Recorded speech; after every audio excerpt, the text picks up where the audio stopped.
आज के इस अंक में जो बच्चों ने ग्रुप में समस्याएं साझा की हैं, आज अपन उसी पर चर्चा करेंगे। बहुत सारे बच्चों ने कहा है कि सर महत्तम समापवर्तक की अवधारणा बताएं, कैसे निकालते हैं। दिख रही है सभी को लघुत्तम समापवर्तक और गुणनखंड एवं अभाज्य गुणनखंड की अपन अवधारणा या गणना किस प्रकार से करते हैं। तो काफ़ी अच्छा प्रश्न किया है बच्चों ने।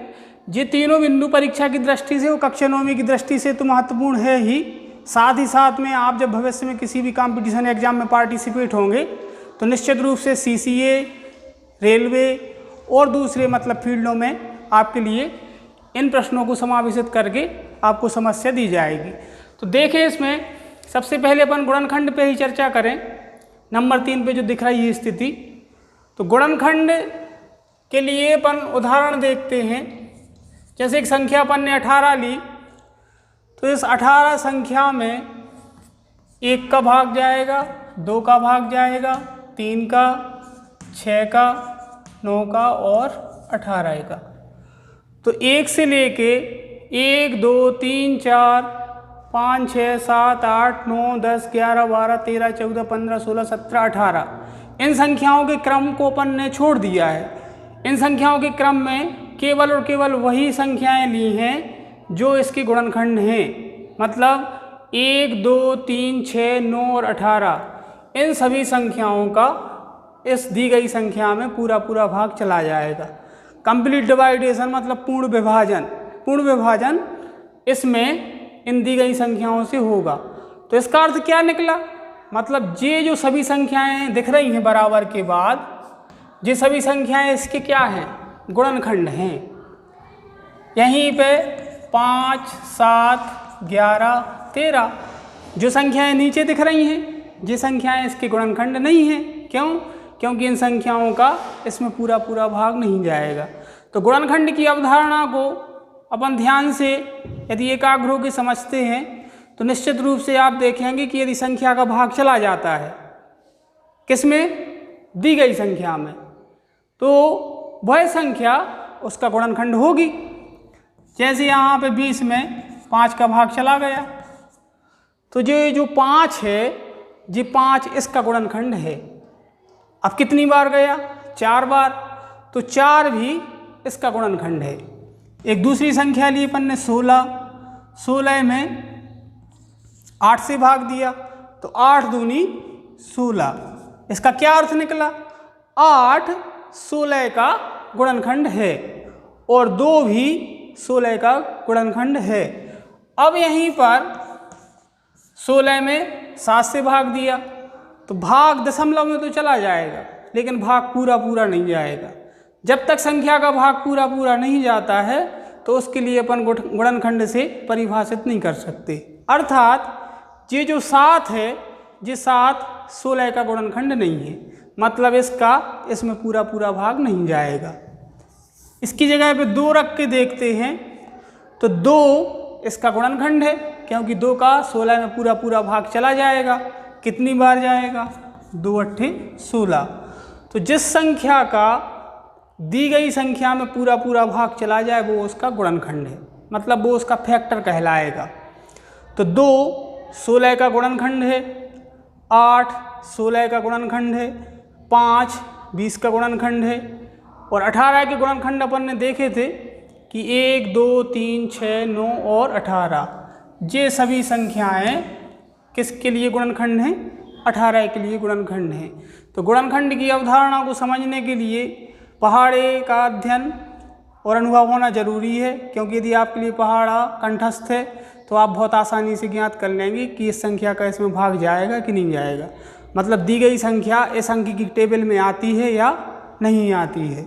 और इसमें देखें कि किस प्रकार से ज्ञात कर सकते हैं कि दी गई संख्या गुणनखंड है या नहीं है। यहाँ पे एक संख्या 25 ली। अब आपसे कहा जाए कि 5 का भाग 25 में पूरा पूरा जाएगा या नहीं, तो 5 25 को पूर्णतः विभाजित करेगी। कितनी बार? 5 बार। 5 25। तो 25 का एक गुणनखंड 5 है। इसको दूसरे क्रम में बोलें 5 25 का एक गुणनखंड है। मतलब कोई भी क्रम हो सकता है इसको समझने के लिए और समझाने के लिए। तो जो भी भाषागत अभिव्यक्ति आपको सरल लगती है उसका आप प्रयोग कर सकते हैं। तो 5 25 का एक गुणनखंड है। दूसरे उदाहरण में 27 लिए, 4 27 का गुणनखंड नहीं है, सीधी सी बात है। 4 की टेबल में 27 प्राप्त नहीं होंगे।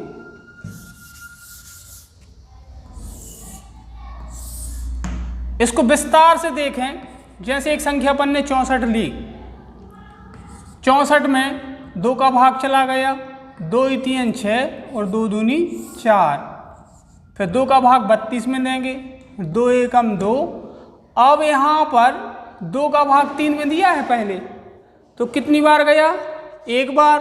2 × 2 मतलब 3 में से 2 घटा दिए तो कितने बचे? 1। तो यहाँ पे 12 बन जाएंगे। तो 2 का भाग 12 में दिया तो 2 × 6 12। फिर यहाँ पे 2 × 8 16, 2 × 4 8, 2 दूनी 4 और 2 × 2। तो किसी भी संख्या की जब अपन गुणनखंड निकालते हैं तो गुणनखंड निकालने का क्रम अपन तब तक जारी रखते हैं जब तक कि अंतिम विभाजन की स्थिति में क्या प्राप्त ना हो जाए? 1 प्राप्त ना हो जाए। यहाँ पर गुणनखंड का क्रम निकालना यदि अपन बंद करते हैं तो 64 के सही मायने में गुणनखंड प्राप्त नहीं होंगे। गुणनखंड की गणना अपन कहाँ तक विस्तारित करेंगे? जब तक कि 1 प्राप्त ना हो जाए। गुणनखंड की भाषा में मतलब जी शेषफल के रूप में प्राप्त हुआ है 1, तो जब तक ऐसी स्थिति प्राप्त ना हो जाए तब तक अपन उस संख्या की गुणनखंड निकालते रहेंगे। दूसरे उदाहरण में यहाँ पे 27 लिए। विभाज्यता की जांच में हम और आप सीख चुके हैं कि किस में किस संख्या का भाग जाएगा। तो इसमें 2 का भाग नहीं जाएगा, अपन कितने से देंगे? 3 से। 3 नाम 27, 3 त्रिका 9 और 3 एकम 3। तो इस प्रकार से अपन संख्याओं के गुणनखंड निकालते हैं। तो गुणनखंड की अवधारणा बहुत सरल है। बस आपके लिए ध्यान रखना है कि इस संख्या में यदि दी गई संख्या का पूरा भाग जाता है तो वह उस संख्या का गुणनखंड है, जैसा कि अपन ने पूर्व के उदाहरण में देखा है। पुनरावृत्ति के रूप में थोड़ा सा देखें। जैसे यहाँ पे 42 है। अब आपसे कहा जाए कि 14 42 का गुणनखंड है या नहीं है। तो 14 42 का गुणनखंड कब होगा? जब 14 की टेबल में क्या आएगा? 42 आएगा। मतलब 14 के पहाड़े में क्या मिलेगा? 42 मिलेगा। तभी अपन उसको परिभाषित कर सकते हैं कि हाँ 14 42 का गुणनखंड है। तो 14 की टेबल अपन काउंट करेंगे तो 14 एकम 14, 14 दूनी 28 और 14 ती 42। मतलब 14 की टेबल में 42 कितनी बार में मिला?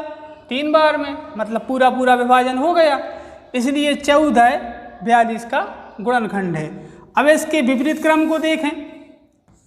3 42 का गुणनखंड है या नहीं है? तो निश्चित रूप से 3 का भाग 42 में चला जाएगा। कितनी बार जाएगा? 14 बार जाएगा। तो यहाँ पर 3 42 का गुणनखंड है। तो इस क्रम का अपन अभ्यास करके गुणनखंड की परिभाषा को व्यक्त करते हैं। यह निश्चित करते हैं कि दी गई संख्या का गुणनखंड है या नहीं। यहाँ पे थोड़ी सी वर्तनी कठिन लग रही होगी। तो देखें दी गई संख्या का गुणनखंड है या नहीं, या जिस संख्या में भाग दे रहे हैं वह उस संख्या का गुणनखंड है या नहीं। तो इस प्रकार के उदाहरणों से अपन मतलब गुणनखंड निकालने की गतिविधि सीख सकते हैं। अब उसके बाद एक शब्द जोड़ा है अभाज्य। गुणनखंड भी होते हैं और गुणनखंड होने के साथ साथ अभाज्य गुणनखंड होते हैं। तो यहाँ पे देखें 9 7 63 और 7 एकम 7। समझने वाली बात है 63 के 9 और 7 दोनों गुणनखंड हैं।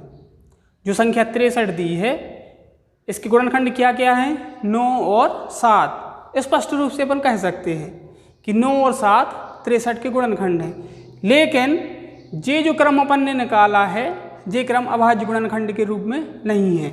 अभाज्य गुणनखंड के रूप में जो क्रम प्राप्त होगा उसमें एक विशेषता छुपी रहती है कि जो भी गुणनखंड यहाँ पे मिलेंगे या जो भी संख्याएं यहाँ पे मिलेंगी वो केवल और केवल दो संख्याओं से विभाजित होंगी।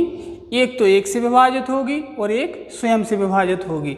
तो इसी के लिए अपन यहाँ पे हल करके देखें। हो सकता है दोनों अवधारणाओं को देखने पे अपन आसानी से समझ जाएं कि गुणनखंड क्या है और अभाज्य गुणनखंड क्या है। तो यहाँ पे 3 दूनी 6, 3 एकम 3, 3 7 21 और 7 एकम 7। तो यहाँ पर ये जो क्रम दिखाया गया है ये क्रम अभाज्य गुणनखंड का है, जबकि ये वाला क्रम अभाज्य गुणनखंड का नहीं है। यहाँ पे जो 3 संख्या मिली है ये एक अभाज्य है। अभाज्य इसलिए है क्योंकि ये स्वयं से और एक से विभाजित है, ये भी स्वयं से और एक से विभाजित है, ये भी स्वयं से और एक से विभाजित है। स्वयं से मतलब 7 से, स्वयं से मतलब 3 से और स्वयं से मतलब 3 से। तो ऐसी भी सभी संख्याएं जो स्वयं से और एक से विभाजित होती हैं किसी तीसरे मान से या किसी तीसरी संख्या से विभाजित नहीं होती तो वो संख्या अभाज्य कहलाती है। और अभाज्य संख्या के इसी क्रम को प्राप्त करने की गतिविधि अपन गुणनखंड या अभाज्य गुणनखंड के रूप में जोड़ते हैं। इसके आगे एक संख्या 99 ली, 11 नंबर 99 और 9 एकम 9। तो ये क्रम अभाज्य गुणनखंड का क्रम नहीं है। क्यों?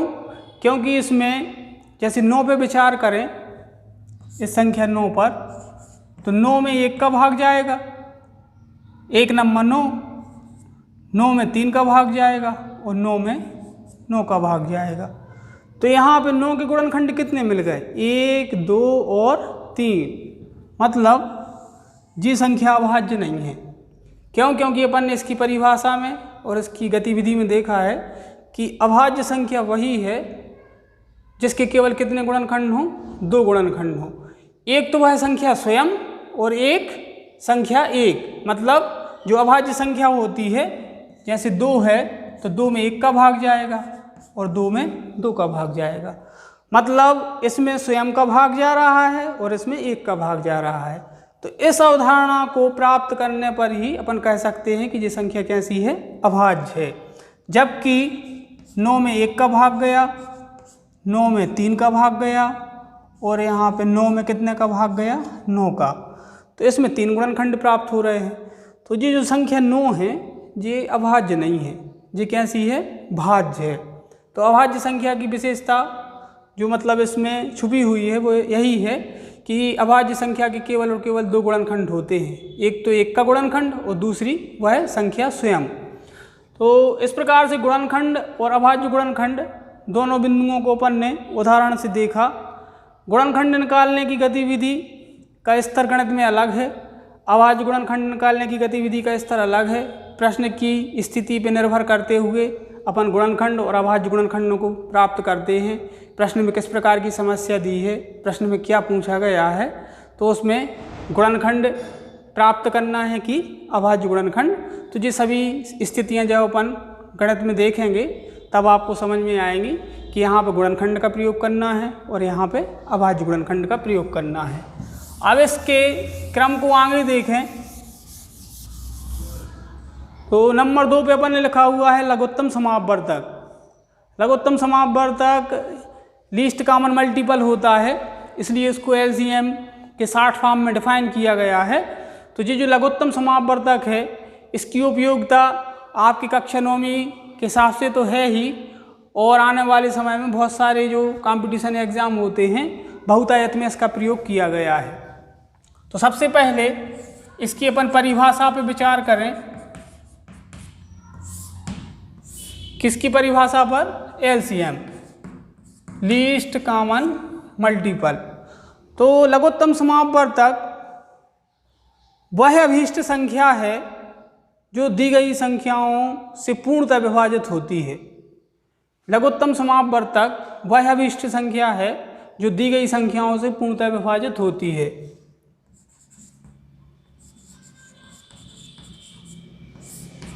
लघुत्तम समापवर्तक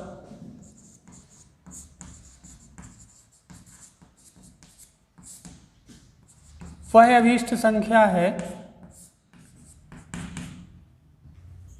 जो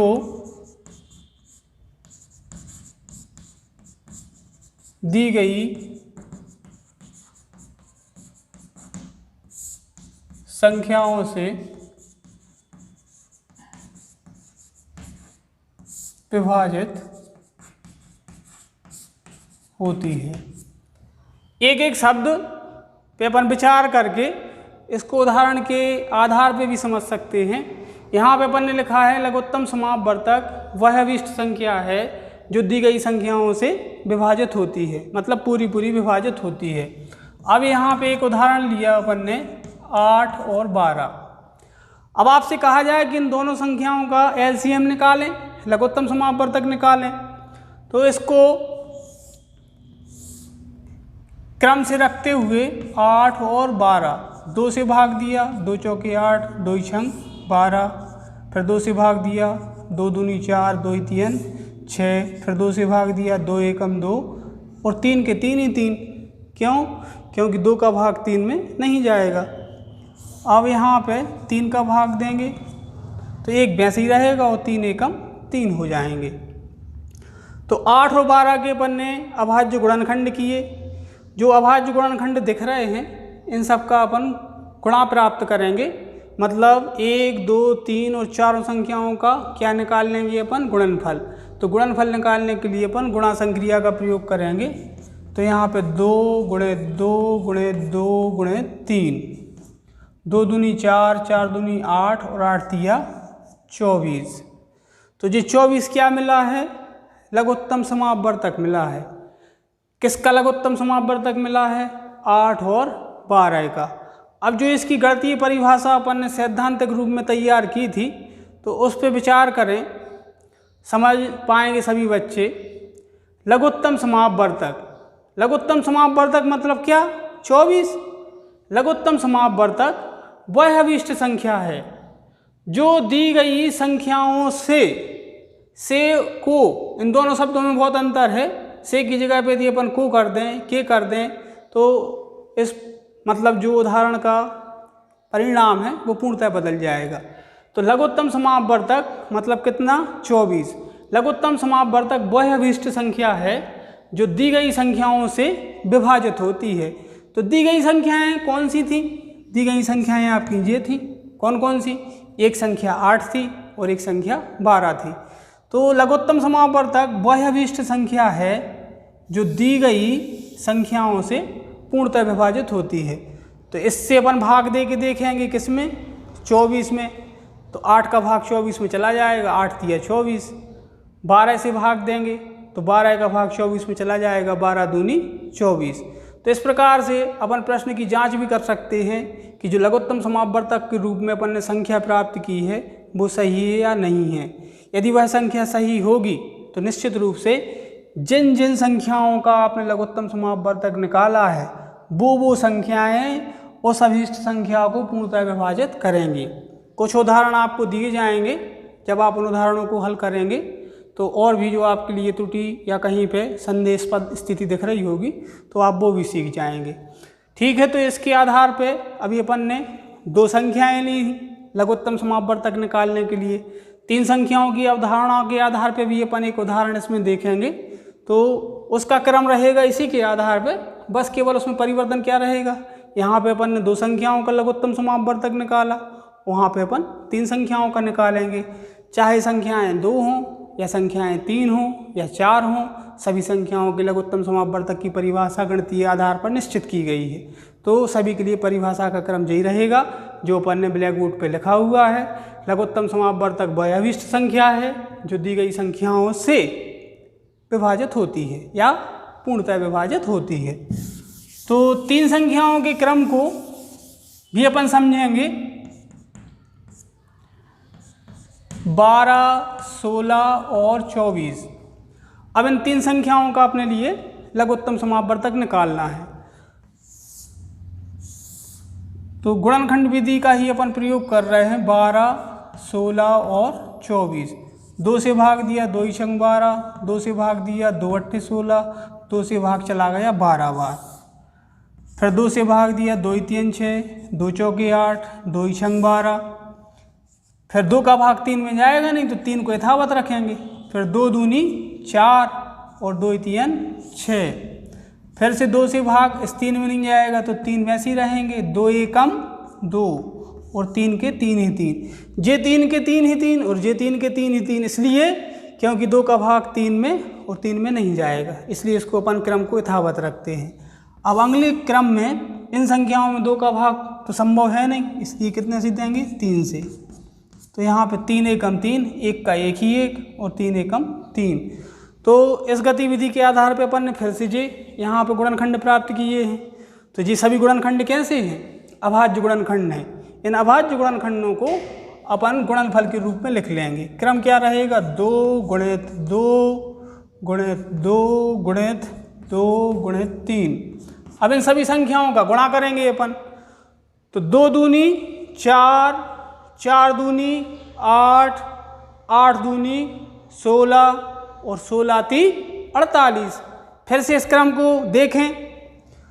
2 दूनी 4, 4 दूनी 8, 8 दूनी 16 और 16 × 3 = 48। तो जी 48 क्या है? जी 48 लघुत्तम समापवर्तक है।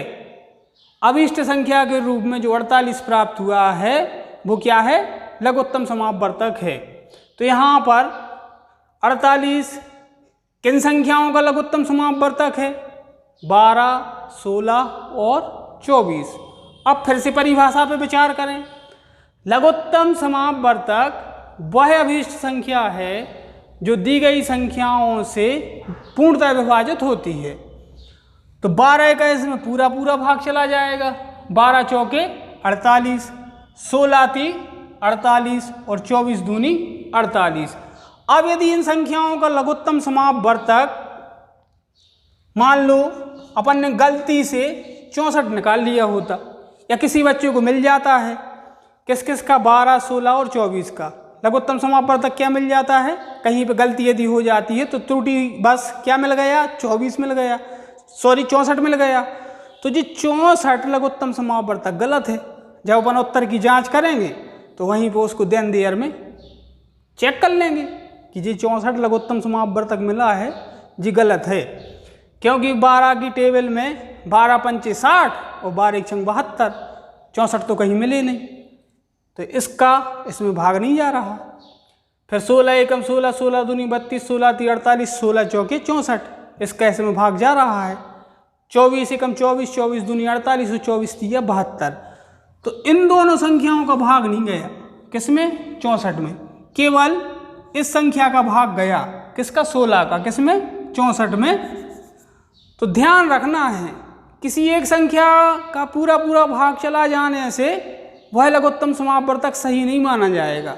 जब तक कि जितनी संख्याओं का लघुत्तम समापवर्तक निकाला है उतनी संख्याओं का प्राप्त अभीष्ट संख्या में, प्राप्त लघुत्तम समापवर्तक में यदि भाग नहीं जाता है तो अपन ने लघुत्तम समापवर्तक निकालने की गतिविधि गलत की है। और यदि तीनों संख्याओं से इस संख्या में भाग चला जाता, किसमें? 64 में, तब तो ठीक था, तब जी अपना लघुत्तम समापवर्तक सही था।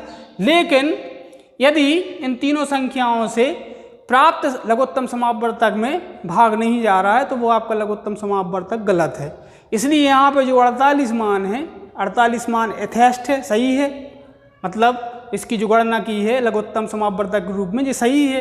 क्योंकि 12 चौके 48, 16 × 3 = 48 और 24 दूनी 48। मतलब इन तीनों संख्याओं ने प्राप्त अभीष्ट संख्याओं को पूरा पूरा विभाजित किया है। इसलिए उत्तर की जांच की दृष्टि से ये संख्या इन तीनों संख्याओं का अभीष्ट लघुत्तम समापवर्तक है।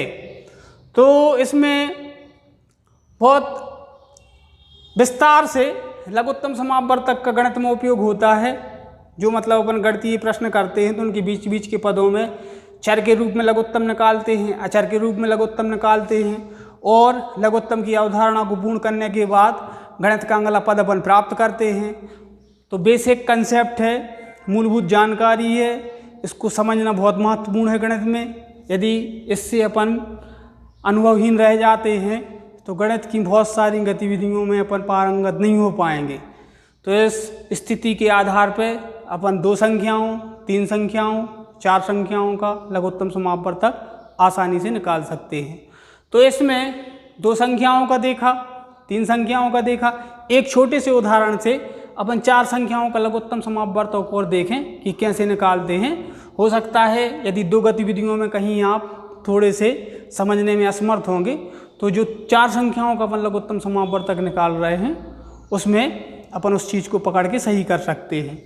तो छोटे से उदाहरण से ही अपन इसको समझेंगे।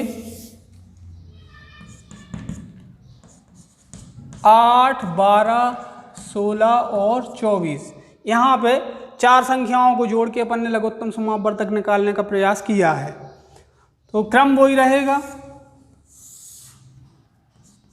8, 12, 16 और 24, 2 से भाग दिया, 2 चौके 8, 2 छंग 12, 2 अट्ठे 16 और 2 बारम 24। फिर 2 से इसमें भाग चला गया 4 में 2 बार, 2 3 6, 2 चौके 8 और 2 छंग 12, 2 एकम 2, 3 के 3 ही 3, 2 दूनी 4 और 2 3 6। 3 के 3 ही 3 क्योंकि 2 का भाग 3 में संभव नहीं है।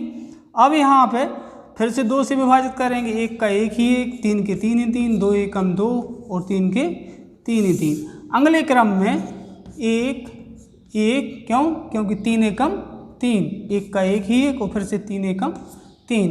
तो जैसे ही 1 1 प्राप्त होने लगता है तो वहाँ पे अपन गुणनखंड निकालना बंद कर देते हैं।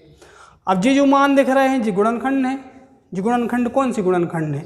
अभाज्य गुणनखंड है।